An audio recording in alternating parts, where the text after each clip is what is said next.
Radio रिमझिम 90.4 में आज हमारे गोपालगंज की एसडीएम सुश्री वर्षा सिंह जी आई हैं। अपने तमाम श्रोताओं के तरफ से, रेडियो रिमझिम परिवार के तरफ से, गोपालगंज की आम जनता के तरफ से इन्हें धन्यवाद देते हैं और गोपालगंज अनुमंडल की समस्याओं पर कुछ चर्चा करते हैं।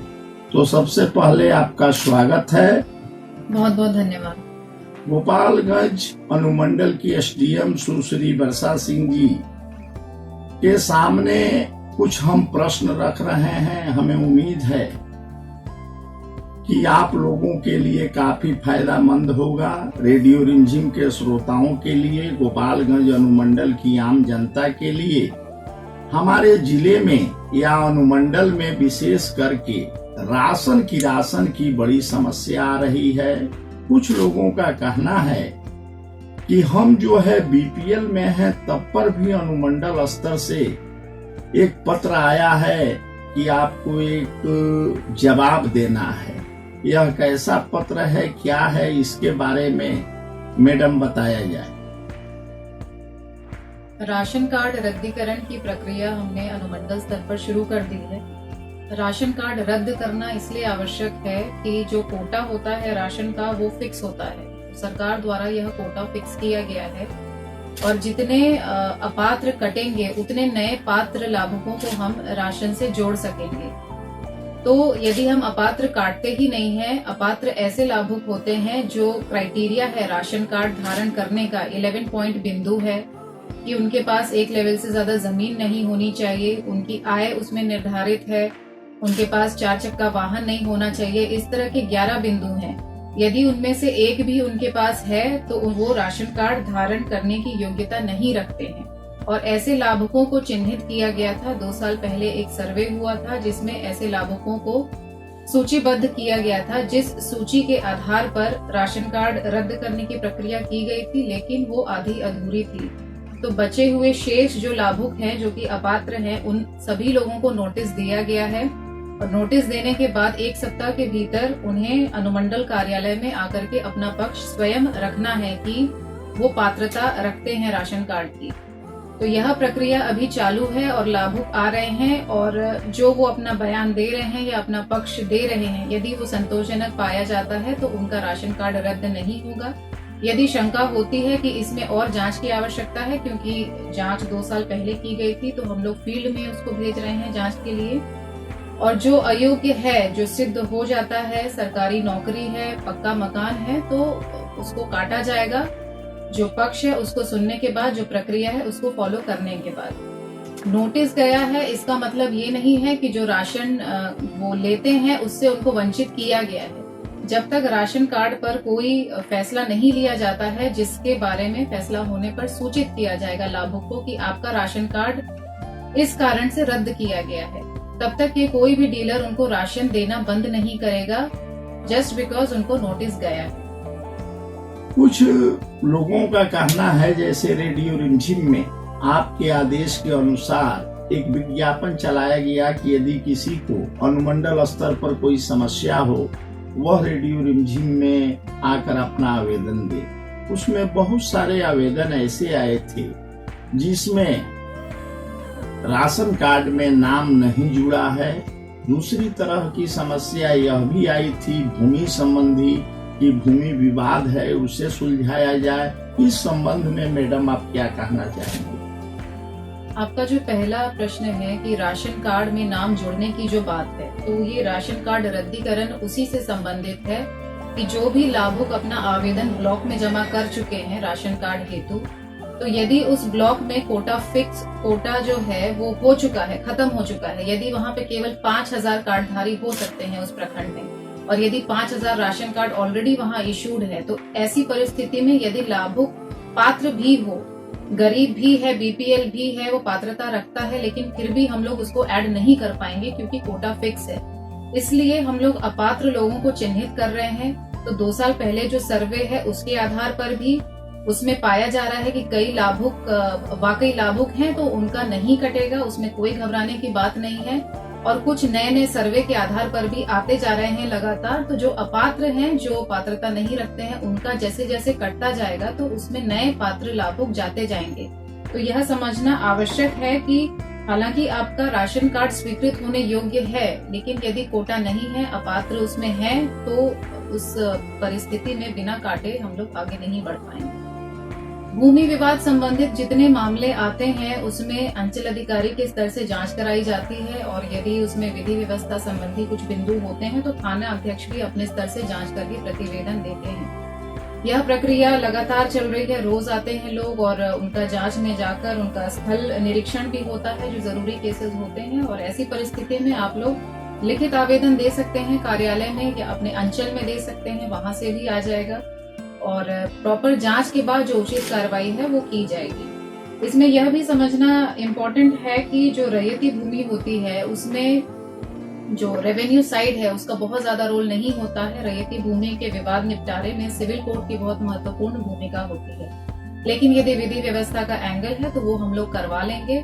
एनक्रोचमेंट है, मापी है, जो अंचल अधिकारी के कार्य क्षेत्र से संबंधित है, उनके कोर्ट से संबंधित है, तो वो भी हम लोग कराते हैं।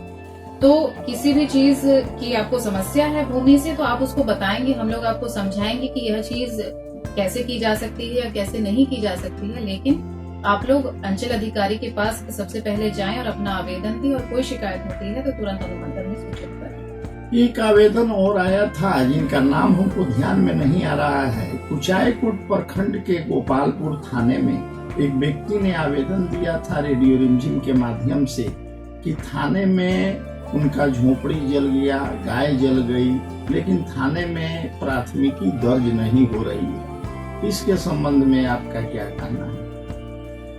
अगलगी के केसेस में सबसे पहले तो अंचल अधिकारी स्वयं स्थल निरीक्षण करते हैं अथवा राजस्व कर्मचारी के माध्यम से जांच कराते हैं। उसके बाद अपना मंतव्य उस पर देते हैं, तो उसके अनुसार सरकारी अनुदान जो देय होता है वो लाभुक को दिया जाता है। यदि प्राथमिकी दर्ज नहीं हुई है आवेदन देने के पश्चात भी, तो ये निश्चित तौर पर थाना से पूछा जाएगा कि किस परिस्थिति में उनके द्वारा ऐसा नहीं किया गया है। इसमें अच्छा यह होगा कि यदि आपके पास उसका कॉपी है, प्रतिलिपि है, तो वो अनुमंडल कार्यालय में दे दें या संबंधित अंचल अधिकारी को दे दें, वो प्राथमिकी इसमें करवा देंगे। अभी अभी जो है मैट्रिक और इंटर का परीक्षा होने जा रहा है, और पता चला है कि शासन व्यवस्था जो है इस बार जो है बहुत ही कड़ाई से और बहुत ही सजगता से एग्जाम जो है लेने जा रही है। इस संबंध में गोपालगंज की एसडीएम सुश्री वर्षा सिंह जी अपना विचार रखें कि प्रशासन के तरफ से क्या किया जा रहा है। प्रशासन तो कड़ाई से एग्जाम कराएगा ही, और ये हम सबके हित में ही होता है। कुछ साल पहले इस तरह की घटना हो चुकी है बिहार में, जो कि पूरे भारत में और पूरे विश्व में एक बहुत गलत संदेश गया है। जो चीटिंग का जो एक प्रदर्शन किया गया था शर्मनाक, तो इस तरह की स्थिति नहीं होनी चाहिए। दूसरा कि जितने बच्चे आते हैं वो अच्छे से एग्जाम दे पाए विदाउट इंटरफेरेंस, अच्छे माहौल में, ये हमारा प्रयास रहेगा। लेकिन कुछ चीजें आवश्यक है कि जान लें बच्चे जो एग्जाम देने वाले हैं या उनके अभिभावक भी, कि नॉर्मली तो एग्जाम्स होते हैं, उनमें क्या क्या होता है सबको पता है, लेकिन फिर भी एक बार दोहराना उचित होगा, क्योंकि इंटरमीडिएट और मैट्रिक एग्जाम में बहुत भारी संख्या में बच्चे आते हैं, और किसी का एग्जाम ना छूटे या किसी को समय का अभाव नहीं हो, तो कुछ इंस्ट्रक्शंस हम लोग पहले से जान लें। इस बार बिहार शिक्षा बोर्ड ने भी कुछ नई चीजें ऐड की हैं प्रक्रिया में, तो वो भी जानना आवश्यक है। तो सबसे महत्वपूर्ण ये है कि जो टाइम रहेगा एग्जाम का, यदि 9:30 पे एग्जाम शुरू होना है तो उसके 10 मिनट पहले गेट बंद कर दिया जाएगा। अर्थात यदि 9:30 पर एग्जाम होना है तो 9:20 पर गेट बंद हो जाएगा। तब तक जितने बच्चे आए हैं केवल उन्हीं को एग्जाम देने दिया जाएगा। बाकी जो हैं तो वो किसी भी परिस्थिति में गेट के अंदर नहीं लिए जाएंगे। ये जिला स्तर का निर्णय नहीं है, ये विभाग से निर्देशित होके आया है। तो सभी बच्चों से हमारा अपील होगा कि वो ससमय अथवा समय से पहले वहां पे पहुंच जाए और इंश्योर करें कि वो अंदर चले जाएं। सभी केंद्रों पर जिला स्तर से कड़ी निगरानी रहेगी। वहां पे वरीय पदाधिकारी भी रहेंगे, प्रतिनियुक्त मजिस्ट्रेट एवं पुलिस के साथ। तो इंश्योर करेंगे कि जो बच्चे पहुंच गए हैं वो तो अंदर चले ही जाएंगे। तो सेफ साइड के लिए हम लोग इसको 20 मिनट पहले रखेंगे, ताकि बच्चे जो हैं जो एक्स्ट्रा बच जाते हैं तो वो अंदर चले जाएं। तो इसका हमें ध्यान रखना है कि हम समय पहुंच जाएं सेंटर पर। इसके अलावा कड़ी जांच होगी, जूते मोजे अलाउड नहीं होंगे, केवल चप्पल में आपको आना है। यदि आप पहन के आते हैं तो वो उतरवा लिया जाएगा।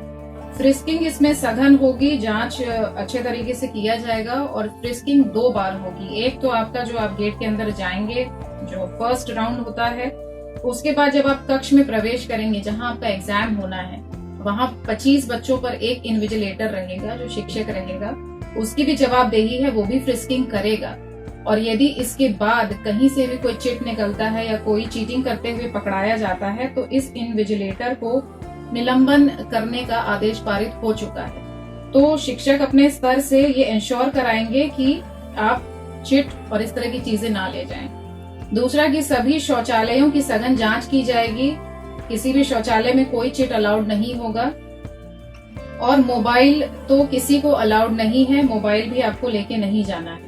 तो इतनी कड़ी व्यवस्था तो है, लेकिन मेरा यही निवेदन होगा खासकर बच्चों से कि हम लोग मेहनत करके पास हों तो वो ज्यादा अच्छा है, हम लोग ज्यादा आगे जाएंगे। और इस तरह के गलत तरीके से यदि हम कुछ प्राप्त भी करते हैं तो उसका कोई मीनिंग नहीं है। तो अभी समय है, अभी आप जो बची कुछ तैयारी है उसको अच्छे से कर लें, दिन रात मेहनत कर लें, जो बचा हुआ है उसको पढ़ लें, लेकिन इस तरह की चीजों में ना जाएं जिसके कारण हम लोगों को कड़ी कार्रवाई आप लोगों पे मजबूरन करना पड़ जाए। दूसरा कि इनके जो पेरेंट्स है, गार्डियन है, वो भी समझ लें कि जो मेन गेट है धारा 144 एग्जामिनेशन सेंटर के इर्द गिर्द लगी होगी 500 मीटर की परिधि में, 500 गज की परिधि में। तो वहां पर कोई भी पेरेंट गार्डियन अलाउड नहीं होगा, कोई भी व्यक्ति अलाउड नहीं होगा। जो भी पाया जाएगा 200 मीटर के रेडियस में तो उसको अरेस्ट किया जाएगा। कोई भी अनधिकृत व्यक्ति वहां नहीं दिखना चाहिए। मीडिया से भी यही कहना है कि मीडिया भी परिसर के आसपास नहीं अलाउड होगा। तो ये सब जो प्रतिबंध हैं ये सबके हित के लिए है और हम सब इसका पालन करेंगे, तभी हम एक कदाचार मुक्त परीक्षा कर पाएंगे और इससे बच्चों के भविष्य में ही सहायता होगी। क्योंकि यदि कहीं कोई कदाचार एक व्यक्ति द्वारा भी पाया जाता है, इससे पूरा एग्जामिनेशन प्रोसेस विशिएट होता है, कैंसिल होने की संभावना होती है और बच्चों का 1 साल बर्बाद होने की भी संभावना बनी रहती है। वीडियोग्राफी इस बार 2 लेवल से की जाएगी। सीसीटीवी कैमरा तो रहेंगे ही कक्षों में। वीडियोग्राफी, एक वीडियोग्राफर अंदर परिसर में लेगा, एग्जामिनेशन सेंटर हॉल के अंदर भी घूमता रहेगा और एक मेन गेट के बाहर भी रहेगा, जो कि वहां के लोग जो हैं उन पर निगरानी रखेगा कि कोई भी अनधिकृत व्यक्ति ना हो। तो जो पाए जाते हैं उन पर कार्रवाई भी होगी और साक्ष्य भी रहेगा कि कौन कौन उस समय थे, उन्हें आइडेंटिफाई करके बाद में भी उन पर कड़ी कार्रवाई की जाएगी। कुछ समस्या इस तरह की आ रही है कि लोगों का कहना है कि जो किसान बंधु हैं इस जिले के और आपके अनुमंडल में 3 शुगर फैक्ट्रियां हैं, लोगों का कहना है कि जो हम लोग का गन्ना का माप तौल होता है उसमें संदेह की स्थिति बनी रहती है गन्ना किसानों की। तो उस स्थिति में जिला प्रशासन क्या करता है, माप तौल सही हो, गन्ना किसानों का जो गन्ना है उसका तौल सही हो, इसके लिए आपके द्वारा अभी तक तो कुछ किया गया या नहीं, या इस तरह की शिकायत आ रही है तो आपके द्वारा क्या की जाएगी? गन्ना किसान से संबंधित अब तक तो शिकायत नहीं आई है। एक शुरुआती दौर में आ रहा था पिछले साल के अंत में कि उनका भुगतान नहीं हुआ था। तो दिसंबर 2018 तक सभी किसानों का भुगतान सभी मिलों के द्वारा किया जा चुका है। साथ ही जिला स्तर पर उन्हें निर्देशित भी किया जा चुका है कि जो किसान है उनका इस वर्ष भी भुगतान लगातार होता रहे।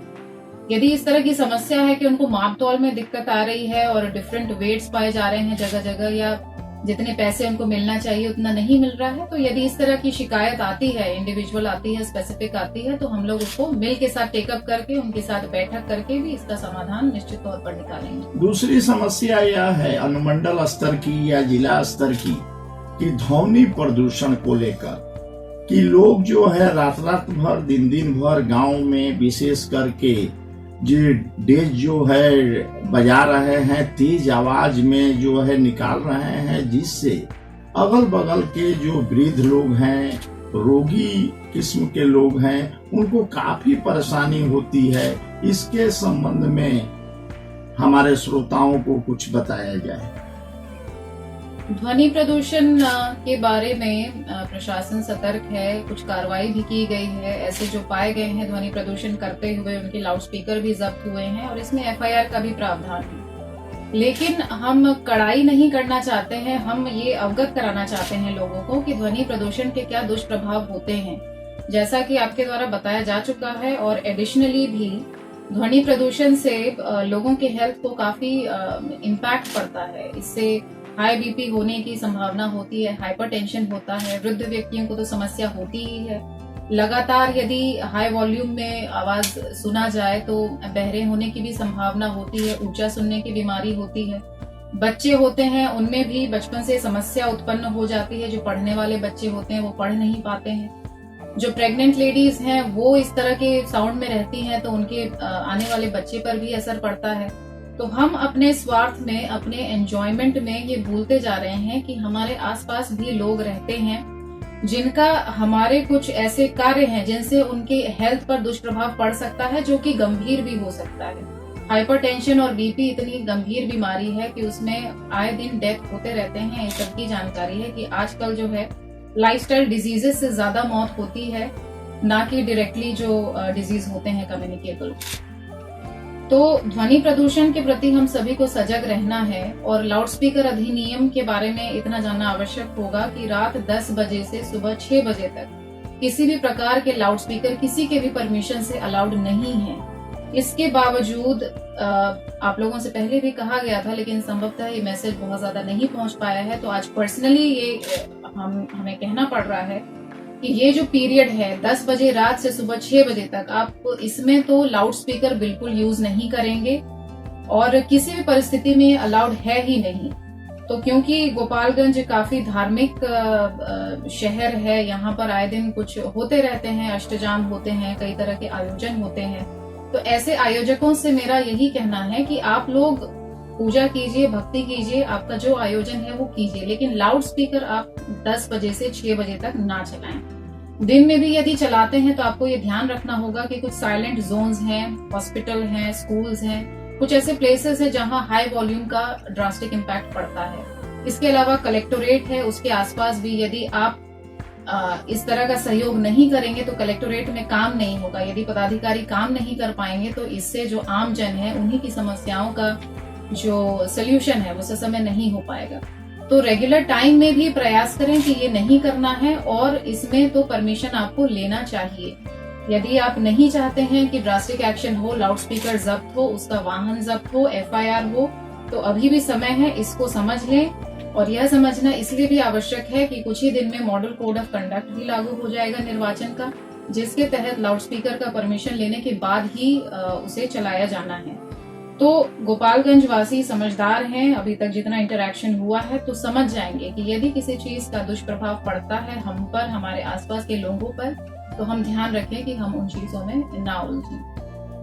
शहर की एक सबसे बड़ी समस्या यह है, मीरगंज हो, गोपालगंज हो, सासामुसा हो, कुचायकोट हो, बरौली हो, जाम की समस्या इतनी विकराल होती जा रही है कि दिन के समय यदि आप एक कोने से दूसरे कोने जाएं तो बड़ा ही मुश्किल हो जाता है। विश्वस्त सूत्रों से ज्ञात हुआ कि घोष मोड़ पर जो मिल के तरफ से 2 गार्ड मिले हुए हैं और जिला प्रशासन के तरफ से भी कुछ जवान जो है लगे रहते हैं। इसके बाद भी घोष मोड़ पर और जंगलिया और पोस्ट ऑफिस चौक पर जाम की स्थिति बड़ा भयंकर होती जा रही है। इसके संबंध में कुछ बताएं। जाम के बारे में पहले भी ये संज्ञान में आया था, तो इस विषय पर कार्रवाई शुरू कर दी गई है। यातायात प्रभारी से भी कहा गया है, थानाध्यक्ष नगर थाना को भी इन सब पॉइंट्स पर निगरानी रखने के लिए कहा गया है। मिल ओनर्स के साथ भी बैठक की गई थी और उन्हें बताया गया था कि आपके मिल के आसपास जो ट्रैक्टर लेके आते हैं किसान, तो उनकी पार्किंग की व्यवस्था आप सुनिश्चित करेंगे और व्यवस्था इस तरह की हो कि कभी भी यातायात प्रभावित नहीं हो। उनके द्वारा भी सुबह 5 बजे से लेकर शाम तक ये लोग अपने कुछ गार्ड्स हैं इनके, जो कि इंश्योर करते हैं कि इस तरह की चीजें ना हो। फिर भी फील्ड में घूमते हुए ये पाया गया है कि कभी कभी ये जाम लगते रहते हैं और इसमें सघन निगरानी की आवश्यकता है, तो इसके लिए थाना को लिखित में भी कई बार दिया जा चुका है और फिर रिमाइंड कराया जाएगा कि अपने स्तर से प्रॉपर गश्ती के थ्रू इस तरह की सिचुएशन ना हो। आपने अपने इतने व्यस्त कार्यक्रम में रेडियो रिमझिम 90.4 के स्टूडियो में आकर अपना महत्वपूर्ण समय दिया। इसके लिए अपने श्रोताओं के तरफ से, गोपालगंज की आम जनता के तरफ से, रेडियो रिमझिम फैमिली के तरफ से बहुत बहुत धन्यवाद देते हैं और यह उम्मीद करते हैं कि फिर आप रेडियो रिमझिम 90.4 के स्टूडियो में आइएगा और अपने विचारों से गोपालगंज की आम जनता को अवगत कराइएगा और जो रेडियो रिमझिम के माध्यम से समस्या पहुंच चुकी है उसका समाधान कीजिएगा। धन्यवाद।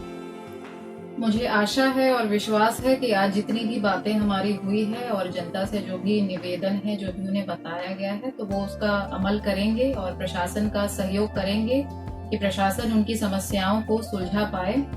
और स्टूडियो में बुलाने के लिए बहुत बहुत धन्यवाद। लोगों की समस्या का समाधान देने में खुशी होती है और खुशी तब ज्यादा होगी जब जो समस्या इन्होंने बताई है उनका सही मायने में निराकरण हो सके।